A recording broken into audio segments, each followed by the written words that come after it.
Sir जो first मेरा ये क्वेश्चन है वो ये है कि create a system dependent business not a people dependent. कई बार क्या होता है कि मैं भी एक कंपनी रन करता हूँ अपनी, तो जो भी मेरे एम्प्लॉयज़ हैं जो कुछ भी वो करते हैं, कई बार क्या होता है कि सर मैं उनके साथ इन्वॉल्व हो जाता हूँ। तो उस वहाँ से हटकर मुझे अपना ध्यान जो है अपकमिंग प्रोजेक्ट्स पे, जो बड़े बड़े प्रोजेक्ट्स मुझे और लाने अपनी कंपनी के लिए, तो वहाँ पे मैं कैसे काम करूँ कि जो सिस्टम है पूरा का पूरा वो मतलब पीपल डिपेंडेंट सिस्टम नहीं होना चाहिए। एक सिस्टम होना चाहिए कि मुझे हर एक चीज़ अपडेट रहे टाइम टू टाइम।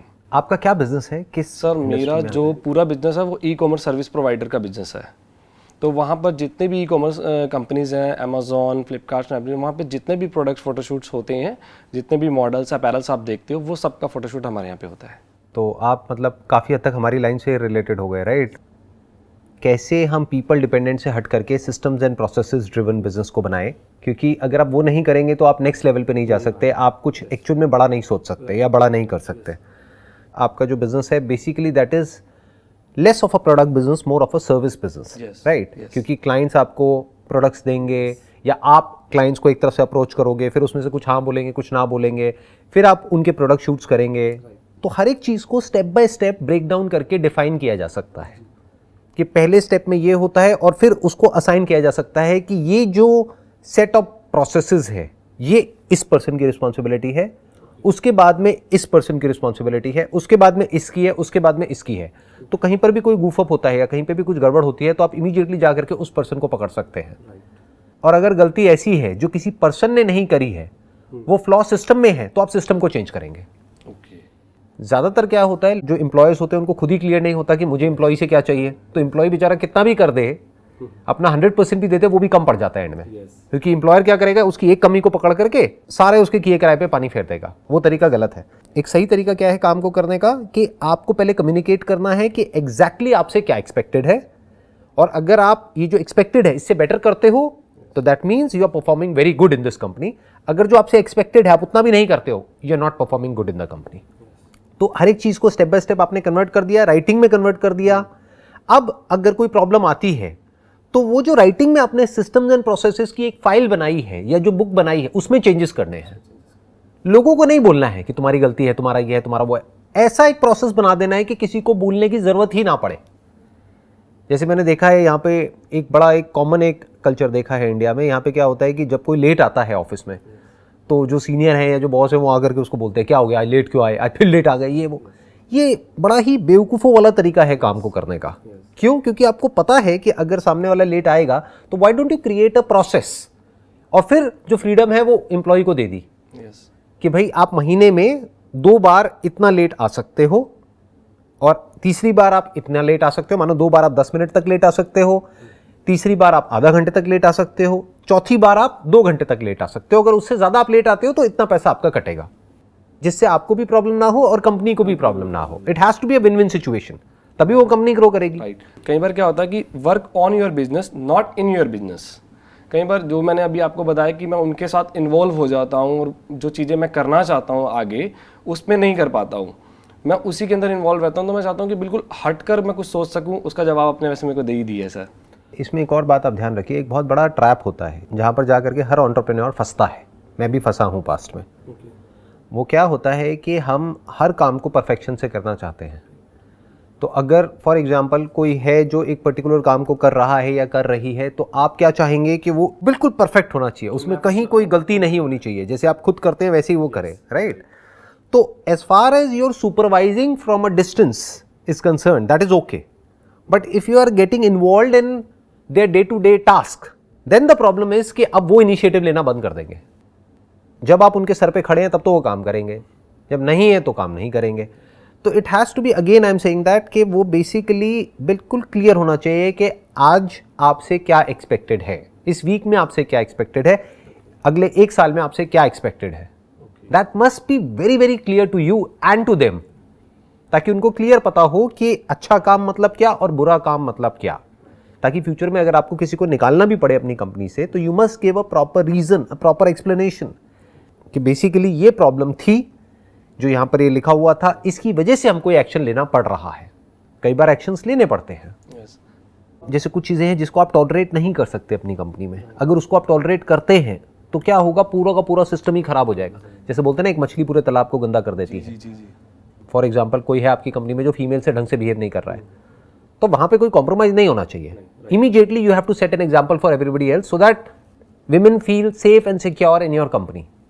या कोई फॉर एग्जाम्पल चोरी करता है आपकी कंपनी में, या कोई किसी तरीके से चीज़ों को बहुत ज़्यादा मैनिपुलेट करता है, चाहे फाइनेंशियली या अदरवाइज, तो you have to take action. पहले उसको वार्निंग दी, अगर उसके बाद भी वो नहीं समझा है, नहीं समझी है, तो you have to take an action. जैसे जो सड़कें हैं, अगर वहाँ पर कोई भी रूल्स को फॉलो ना करे तो कायदे से एक पनिशमेंट होनी चाहिए। अगर कोई रूल्स ही ना हो, या रूल्स तो हो नाम के लिए बट उसको कोई सुपरवाइज ना करे या कोई मॉनिटर ना करे, तो गन मच जाएगा। तो there must be rules and there must be proper governance in order to check कि उन रूल्स के अकॉर्डिंग काम हो रहा है या नहीं हो रहा है। अगर रूल्स से एम्प्लॉइज को प्रॉब्लम है तो सुनो, समझो और रूल्स को चेंज करो। But once they say this is fine, then they have to follow those rules. Sir कई बार क्या होता है कि जैसे कि आप बता रहे हो कि मैं कई बार ये सोचता हूँ कि हम कभी भी बाहर होते हैं, जैसे हम किसी वेकेशन पे चले जाते हैं, कभी हम परेशान होते हैं तो एम्प्लॉयज़ के साथ तो नहीं वो कर सकते, हम कहीं बाहर चले जाते हैं जिससे मूड वगैरह फ्रेश हो जाता है। तो उस केस में क्या हम एचआर या कोई सीनियर्स को वो पावर दे सकते हैं डिसीजंस की, कि बाद में ऐसा ना लगे हमें कि यार अगर मैंने उसको बोला कि अगर आप कोई डिसीजन ले रहे हो तो आप सोच समझ के लेना, अगर मैं बाहर हूँ, मेरा फ़ोन स्विच ऑफ है, तो आप डिसीजन ले लेना। कई बार सिचुएशन ऐसी होती है, कोई क्लाइंट है या कुछ भी है, तो बाद में जब मैं आऊँ और मुझे ऐसा नहीं लगना चाहिए कि यार ये आपने गलत कर लिया, तो उस केस में क्या करना चाहिए? कोई भी डिसीजंस जो भी लेने हैं उसका एक FAQ बनाते चले जाओ। अच्छा, बेसिकली जो भी प्रॉब्लम्स आती है ना एक पर्टिकुलर बिजनेस में, आपका जो बिजनेस है जी, उसमें अगर आप ध्यान से ऑब्जर्व करेंगे तो जो प्रॉब्लम्स होती हैं वो गिनी चुनी 8-10 ही होती है, वही बार बार आ रही होती है। तो अगर आपको बिजनेस करते हुए मानो 5 साल हो गए हैं तो आपको पहले ही पता है कि वो 5-10 प्रॉब्लम्स क्या हैं। अब प्रॉब्लम क्या होती है, हम अपने हाथ में कंट्रोल रखना चाहते हैं, हम चाहते हैं कि कुछ भी हो मेरे से पूछ करके करो। वो होना ही नहीं चाहिए, तभी तो सिस्टम ड्रिवन होगा कि चाहे बड़ा डिसीजन है चाहे छोटा डिसीजन है, अगर ये हुआ तो ये होना है, फिर चाहे मैं हूं चाहे आप हो, तो उससे क्या आपके ऊपर भी प्रेशर नहीं आएगा, बार बार आपको भी नहीं सोचना पड़ेगा। राइट। कि अगर फॉर एग्जांपल कोई क्लाइंट आता है और वो बोलता है कि ये चाहिए मुझे या मैं ये चाहता हूं, तो आपको पहले ही क्लियर होना चाहिए अपने माइंड में कि ये हमें करना है या नहीं करना है, ओके, ये हमारी विजन में फिट होता है नहीं होता है। अगर नहीं होता है तो आपने इमीडिएटली उसको मना कर दिया, उनको आपसे पूछने की जरूरत नहीं है, चाहे कितना भी लॉस हो जाए बिजनेस में। Okay, that you need to define it, वो तो खुद ही डिफाइन करना पड़ेगा, नहीं तो अगर वो बार बार आपसे पूछने लगे तो आप भी पागल हो जाओगे, हम भी पागल हो जाएंगे। और प्लस जो इंप्लॉइज हैं वो कंफ्यूज हो जाएंगे, वो कहेंगे कभी ये बोलते हैं कभी वो बोलते हैं, चक्कर क्या है, अब हम क्या करें। तो वो क्या करेंगे, वो अपना दिमाग लगाना बंद कर देंगे। दूसरा, उनका आपके ऊपर ट्रस्ट कम हो जाएगा, क्योंकि वो कहेंगे कि यार ये अपनी बात के पक्के नहीं है, ये बार बार बात को चेंज करते हैं, कभी तो कहते हैं ये नहीं करना है, फिर खुद ही हाँ बोल देते हैं। जब बड़ा ऑर्डर आ जाता है, यानी लालच ज्यादा है तो हाँ, और अगर लालच कम है तो ना, ये क्या बात हुई, right? That has to be very clear whether it is aligned with the values of your company or it is not. If it is not, it has to be a no. For example, हमारी company में जैसे आप basically क्या करते हो, आप customise shoots करते हो, हमारी कंपनी में हम कस्टमाइज नहीं करते हैं। तो अगर कोई क्लाइंट हमारे पास में आएगा और वो कहेगा कि भाई हमारा बजट है 20 लाख रुपए का, 50 लाख रुपए का, 1 करोड़ रुपए का, लेकिन आप ये कस्टमाइज शूट कर दो, तो अब चाहे वो मेरे से पूछे चाहे हमारी कंपनी के किसी और एम्प्लॉय से पूछे, चाहे वो जूनियर है चाहे सीनियर है, ना है तो ना है, ये क्लियर है, तो कोई कंफ्यूजन ही नहीं है, उनको मेरे से पूछने की जरूरत ही नहीं है, ये राइटिंग में उनके पास में है। सर मैं ये पूछना चाहता हूँ कि अगर अब जैसे कि मैं अपना दूसरा एक बिजनेस स्टार्ट करना चाहता हूँ, जैसे कि मैं अपनी एक नई फर्म स्टार्ट करना चाहता हूँ, या वो इसी काम से रिलेटेड हो, या वो कोई रेस्टोरेंट हो या कोई अदर स्टूडियो हो, तो मैं अपने टाइम को मैनेज कैसे करूँ उस केस में? टाइम को मैनेज करने का जो तरीका होता है ना, वो ये है कि आपको और लोग चाहिए जो आपसे बेटर हो उस काम को करने में। एक्चुअल में एंटरप्रेन्योरशिप का मतलब ही यही है, you need to create a team which is much better than you. You need to empower people in such a way कि वो बेसिकली एक छोटे से एस्पेक्ट में स्पेशलाइज्ड हो जाए और वो आपसे लाख गुना बेटर हो जाए, और उन सबको मिला करके जो बनेगा ना, वो आप सपने में भी ना सोच सके करने का, तब आप कह सकते हो कि अब आप एक अच्छा बिजनेस कर रहे हो। Real entrepreneurship means to find people who are passionate about doing something और फिर उनको हैंड ओवर कर देना, और सिर्फ दूर से एक नजर रखना, यानी कि एक रिपोर्टिंग सिस्टम रखना कि हमें पता हो कि जो हमारी विजन है वो उनके एक्शन से अलाइंड है या नहीं है, और पूरी तरह से कंट्रोल उनके हाथ में दे देना। फॉर एग्जाम्पल, अभी आप एक बिजनेस कर रहे हैं, अब आपने एक और बिजनेस किया, तो उस बिजनेस के कोई और हेड है। हो सकता है आपकी एग्जिस्टिंग टीम में से आपको किसी के अंदर वो क्वालिटीज नजर आ रही हो, या वो पर्सन उस बिजनेस को हेड करना चाहता है। जैसे अभी आपने कहा कि हम फोटोग्राफी का कर रहे हैं, अब साथ में हम रेस्टोरेंट ओपन करना चाहते हैं, तो हो सकता है आपकी इसी टीम में से आपको एक पर्सन नजर आए जो बहुत ही सिंसियर है काम को लेकर के, और आप उसको बुला करके उससे पूछते हो कि भाई देखो ऐसा मैं कुछ सोच रहा हूँ, do you want to head that department of our company.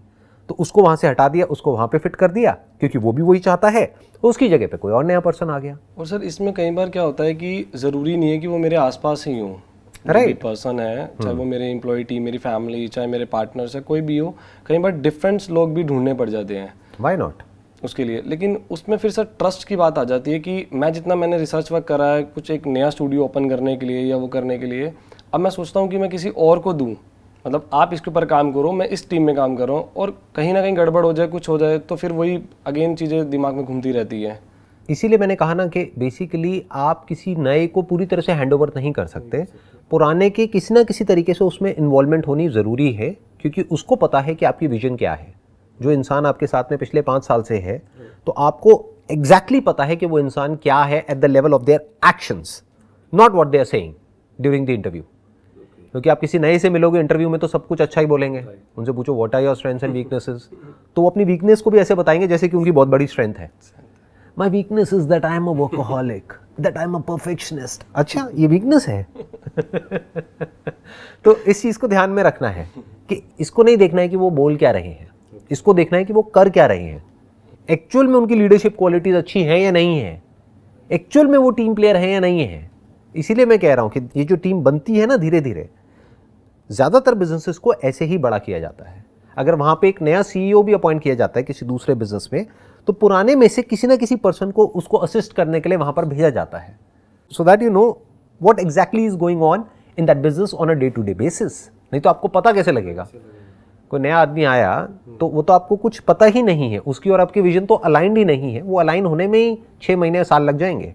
And there is a strong possibility कि हो सकता है वो बंदा, जैसे 3 महीने का प्रोबेशन पीरियड होता है, तो या तो वो खुद छोड़ के चला जाएगा या फिर आपको ही उसको बोलना पड़ेगा कि नहीं हमारी विजन अलाइन नहीं हो रही, तो अब आप जाइए। तो अगर वो जाइए तो और कौन है वहां पर संभालने के लिए?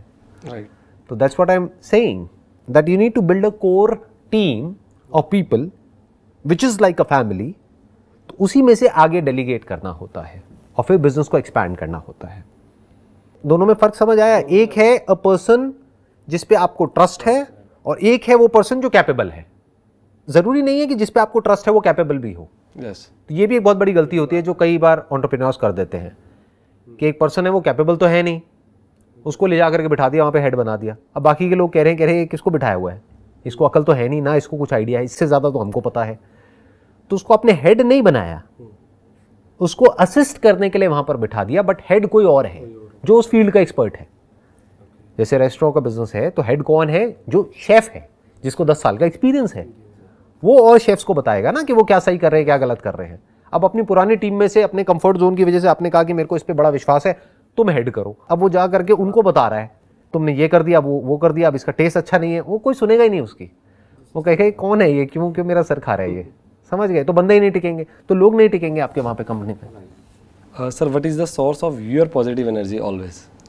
I would call it positive energy, I would call it a solution oriented approach. कि बेसिकली ये पॉजिटिव एनर्जी जो वर्ड है ना, ये मेरे को पर्सनली पसंद नहीं है। लोग जोड़ देते हैं मेरे नाम के साथ में मोटिवेशनल स्पीकर, पॉजिटिव थिंकिंग। अब लोग क्वेश्चंस ही ऐसे पूछेंगे तो मेरे को जवाब भी वैसे ही देने पड़ेंगे ना, क्योंकि जैसे सामने से क्वेश्चंस आएंगे मुझे उसी लेवल पर आकर के उनसे बात करनी पड़ेगी, नहीं तो वो डिस्कनेक्ट हो जाएंगे। तो अगर कोई पूछेगा how to be positive all the time, how to be happy all the time, तो मुझे शुरू तो वहीं से करना होगा। लेकिन अगर आप ध्यान से मेरे सेशंस को ऑब्जर्व करेंगे, I always say look at reality as it is. Reality को समझो, रियलिटी में अगर प्रॉब्लम है तो उसका सॉल्यूशन निकालो, अगर प्रॉब्लम नहीं है तो उसको समझो, और जब समझ लेते हो तो वो प्रॉब्लम डिसॉल्व हो जाती है। और दूसरा क्या होता है कि हमें खुद अंदर से समझ आ जाता है कि अच्छा इसका आंसर ये है कि मेरा ये बिहेवियर है जिसकी वजह से प्रॉब्लम हो रही है, तो let me change my behaviour, not the other person's behaviour. That is one way of looking at it. Second is accepting the person as he और she is, that is second. Third is कि अगर actual में problem है तो ये नहीं कि अपने मन में कुछ भी सोचे चले जा रहे हैं, जा करके उसको बोला, लड़ाई होती है होने दो, इससे ज्यादा क्या होगा? डरना क्या है? डर डर के क्यों जीना है? या तो थोड़ी देर की होगी या हो सकता है परमानेंट ही हो जाए, रिलेशनशिप खत्म हो जाए, होने दो। जब होनी ही है 1 साल बाद भी 10 साल बाद भी, तो अभी हो जाए ना। तो all I am saying is mind पे बैगेज रखने से अच्छा है कि बी सॉल्यूशन ओरिएंटेड। कोई प्रॉब्लम है तो उससे भागो मत, उसको पोस्टपोन मत करो, उसको सॉल्व करो, ताकि आपका जो माइंड है वो फ्री रहे कुछ एक्चुअल में ढंग के काम करने के लिए। Sir, how to use the brain properly? Brain को अपने गोल से रिलेटेड, मतलब मेरे दिमाग में हमेशा मेरे गोल से रिलेटेड चीज़ रहनी चाहिए। जबकि मैंने आपके सेशन में भी देखा, और मैंने जब आपके सेशन में बुक्स जो थी मैंने उनको भी पढ़ा है कि आपके जो भी गोल्स हैं वो आपके सामने ज़रूर होने चाहिए, जो कि मेरे ऑफिस में भी मेरे सामने हैं। लेकिन मैं चाहता हूँ कि वो हमेशा मेरे माइंड में रहनी चाहिए, वो चीज़ मेरे माइंड में घूमते रहना चाहिए कि मुझे अब ये करना है या ऐसे ही करना है या वो करना है एंड ऑल। देखो, इसको ध्यान से समझना। बेसिकली ये एक बहुत ही कॉम्प्लिकेटेड टॉपिक है। मैं इसको थोड़ा सा सिंप्लीफाई करने की कोशिश करूँगा ताकि ये आपको क्लियर हो पाए। आइडियली आपका दिमाग गोल पर फोकस नहीं होना चाहिए, काम पर होना चाहिए। दोनों में बड़ा फ़र्क है।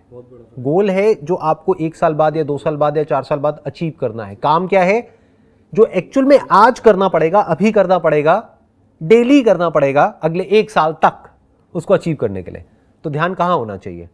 प्रेजेंट, अभी इस मूवमेंट पे होना चाहिए। गोल बैक ऑफ द माइंड होना चाहिए, सबकॉन्शियस में होना चाहिए, या ये कह लो लिख करके हमने कहीं लगा दिया है, बट हमारा पूरा जो फोकस है आज पे होना वो अभी पर होना चाहिए, इस मूवमेंट पर होना चाहिए। वो जो अभी हम जो काम कर रहे हैं उस पर होना चाहिए कि उसको हम बेटर कैसे कर सकते हैं। वैसे लोग कहते हैं कि एंजॉय एवरी मोमेंट, हर एक मोमेंट को एंजॉय करो। कैसे? हमेशा हर हाल में चीज़ों को एंजॉय करना इतना इम्पोर्टेंट नहीं है जितना कि एक प्रॉब्लम की जड़ तक जाना इम्पॉर्टेंट है और उसको जड़ से सॉल्व करना इम्पॉर्टेंट है, और वो कई बार पेनफुल भी होता है। तो एंजॉयमेंट कहाँ आया? जैसे फॉर एग्जांपल, आपके किसी दांत में एक्चुअल में बहुत बड़ी प्रॉब्लम है, आपने जाकर के एक डेंटिस्ट से डिस्कस किया, उन्होंने कहा कि भाई दांत को निकालना पड़ेगा और कोई ऑप्शन है ही नहीं। तो जब निकालोगे तो दर्द होगा ना, इंजेक्शन भी लगेगा और वो भी होगा, और कुछ दिन तक प्रॉब्लम भी रहेगी, इन्फेक्शन ना हो उसके लिए एंटीबायोटिक्स भी खानी पड़ेगी। तो उसमें एंजॉय क्या है? पेन ही पेन है, दर्द ही दर्द है। अगर आप एक्सरसाइज नहीं करते हो, जिम ज्वाइन करोगे, तो वहां पे एंजॉयमेंट कहाँ है? क्योंकि जिम एक्चुअल में तो बोरिंग ही है ना, बोरिंग ही है। उसमें एंजॉयमेंट क्या है? Exceptions are always there. कुछ लोग हैं जिनको मजा आता है जिम करने में, बट ऐसे बहुत कम है। उसमें मजा नहीं आता है। उसमें बेसिकली क्या होता है? दर्द होता है, और कई बार बहुत बोरिंग भी होता है। That boredom is also pain, क्योंकि एक ही सेट को हम बार बार रिपीट कर रहे हैं और रिजल्ट आने में अभी 1 साल बाकी है। तो उसमें मजा कहाँ है? वो तो पेन है। या अपनी किसी पुरानी आदत को आप बदलने की कोशिश कर रहे हैं, तो उसमें मजा कहाँ है? उसमें तो दर्द है। किसी की डेथ हो गई है, उसके बारे में आप सोच रहे हैं या वहां से बाहर निकलने की कोशिश कर रहे हैं, उसमें मजा कहाँ है? उसमें तो दर्द है। हम क्या बोलते हैं? दर्द नहीं होना चाहिए, मुझे तो मजा आना चाहिए। मजा नहीं आएगा उसमें। You have to accept it as a part of life. As enjoyment is a part of life, so is pain. As pleasure is a part of life, so is pain. But if that pain in the short term is giving you something big in the long term, so you must choose that pain instead of enjoyment. कुछ भी बदलना painful होता है, कुछ भी create करना painful होता है, उसमें मज़ा थोड़ी आता है। बिजनेस शुरू करने में मज़ा थोड़ी आता है, पेनफुल होता है।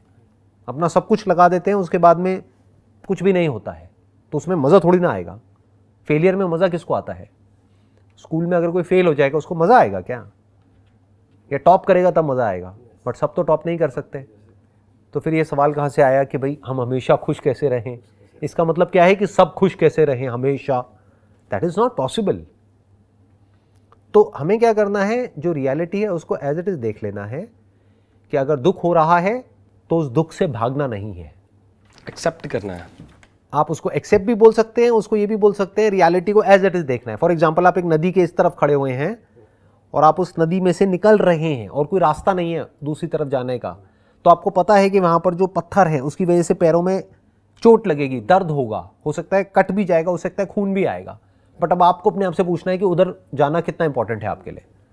हो सकता है अभी जहां पर आप खड़े हो वहां पर रोज रोज का टॉर्चर है, तो अब आप क्या कहोगे कि इसको पार करने में 1 घंटा लगेगा, 1 घंटे का टॉर्चर है ना, नो प्रॉब्लम, देखा जाएगा। तो उसमें मजा नहीं आएगा, पेन होगा, but you have to go through that pain in order to achieve something meaningful in life many a times. Sir, मैंने आपका एक सेमिनार देखा था जिसमें आपने एक बुक्स का नाम लिया था थिंक एंड ग्रो रिच। उसमें सर मैंने भी सुना, मैंने भी पढ़ा, लेकिन उसमें वो कहते हैं कि आप जो भी स्टार्ट करना चाहते हो या जो भी आपका गोल है उससे रिलेटेड आपको पता होना चाहिए कि आप कितने टाइम में उसे अचीव करने वाले हो। एक अमाउंट होना चाहिए कि आपको एक फिक्स करना चाहिए कि आप जब वहाँ पहुँच जाओ तो आप पर डे या जो भी आपका पर मंथ है आप इतना अर्न करो। तो मैं ये चीज़ आपसे पूछना चाहता हूँ कि जब आपने स्टार्ट करा था तो आपने ऐसा कुछ करा था? बिल्कुल भी नहीं। मैंने इनफैक्ट अर्निंग के बारे में कभी भी बहुत ज़्यादा नहीं सोचा। हाँ, प्लान किया कि बिजनेस लॉस मेकिंग नहीं होना चाहिए, बट ऐसे मैंने कभी भी कोई गोल सेट नहीं करे कि मुझे इतना अर्न करना है, उतना करना है, क्योंकि इसमें प्रॉब्लम पता है क्या है? फंस जाएंगे। आप कितना भी सोच लो, अगर एक्चुअल में आपका ध्यान काम पर होगा ना और आप कुछ एक्स्ट्रा ऑर्डिनरी करोगे तो जो आप कमाओगे वो उससे बहुत ज़्यादा होगा जितना आप सोच रहे हो। राइट। ये बात बहुत लोगों के लिए डाइजेस्ट करना बड़ा मुश्किल है, बट अगर मैं अपना एग्जांपल दूं तो जहां तक भी मैंने सोचा था, मैं एक टाइम पे ये सोचता था कि अगर इतना हो गया तो बहुत है, मैं तो फिर उसके बाद में ना बस मज़े आ जाएंगे, ये हो जाएगा वो हो जाएगा। तो जितना भी सोचता था उससे आज बहुत आगे हूँ। तो अच्छा क्या हुआ कि मैंने फालतू की चीज़ें सोची ही नहीं, इसलिए इतना आगे हूँ। अगर मैं यही सोचता रहता कि मुझे यहाँ तक जाना है वहाँ तक जाना है तो मेरी सोच एक लेवल पर जा करके रुक जाती। अभी मेरे माइंड में ना कुछ नंबर्स आ रहे हैं कि अगर मैं यहाँ तक सोचता था तो मैं मैक्सिमम यहाँ तक जा करके रुक जाता, लेकिन ये सारे बैरियर्स तोड़ करके आज मैं कहीं और ही हूँ। क्यों? क्योंकि मैंने कभी इसके बारे में सोचा ही नहीं कि क्या होगा, कितना होगा। बस इशारे में ये बोल सकता हूँ जितना भी सोचा था उससे बहुत बड़ा मैं ऑलरेडी अचीव कर चुका हूँ। सर आपके पास हर एक प्रॉब्लम का सोल्यूशन है। अब जैसे कि मैं आया हूँ और भी लोग Q&A में आते हैं, आपके पास सबके जवाब हैं, तो वो कैसे सर? उसके पीछे एक रीज़न है ना कि जो भी आप मेरे से अभी क्वेश्चंस पूछ रहे हो वो सारे एंटरप्रेन्योरशिप से रिलेटेड है। अगर आप मेरे से कोई ऐसे क्वेश्चंस पूछते जो मेरी लाइन से रिलेटेड नहीं है तो मैं बोल देता मेरे पास में जवाब नहीं है। अगर आप आ करके मेरे से अभी पूछते कि भाई ये एंट्रेंस है उसको मुझे क्रैक करना है, मैं कैसे करूँ, तो मैं कहूँगा मुझे नहीं पता। जा करके अपने प्रोफेसर से पूछो, अपने टीचर से पूछो, या ऐसे किसी इंसान से पूछो जिसने वो क्रैक कर लिया है। आप मेरे से अभी एंटरप्रेन्योरशिप के बारे में पूछ रहे हो, मुझे पता है। माइंड के बारे में पूछोगे, पता है। क्यों? क्योंकि माइंड तो है ना मेरे पास में, एंटरप्रेन्योरशिप मैंने करी है तो मुझे एक्सपीरियंस है प्रैक्टिकल। रिलेशनशिप के बारे में पूछोगे, मुझे पता है, I been in a relationship. तो अगर आप किसी ऐसी चीज़ के बारे में पूछोगे जिससे रिलेटेड मेरे पास में फर्स्ट हैंड एक्सपीरियंस है, तब तो मैं बोलूँगा आपको कि मेरे पास में उसका आंसर है। बट अगर आप मेरे से कोई ऐसा क्वेश्चन पूछोगे जिसकी मेरे पास में हो सकता है थ्योरेटिकल नॉलेज तो है बट कंप्लीट नॉलेज नहीं है, तो मैं इमीडिएटली वहाँ पे बोल दूंगा आपको कि मेरे पास में इसका आंसर नहीं है। सर मैं आपकी डेली रात को अफर्मेशंस, जो सुबह मॉर्निंग की अफर्मेशंस होती हैं, वो सुनता हूँ, जबकि वो आपने कहा था, मैंने आपके सेमिनार में सुना था, वो आपने अपने लिए रिकॉर्ड करी थी। लेकिन वो भी मैं सुबह की भी मॉर्निंग में सुनता हूँ और शाम की भी मॉर्निंग में सुनता हूँ। ये लास्ट है, शाम की मॉर्निंग में सुनते हो? सॉरी। जो सुबह की है वो मैं मॉर्निंग में सुनता हूँ और जो रात की आपकी 7 मिनट कुछ सेकंड्स की है वो मैं रात को सोने से पहले मेडिटेशन के बाद वो सुनता हूँ। तो उसमें कुछ एक लाइनें हैं, बस लास्ट इसको फिनिश करता हूँ। प्लीज़।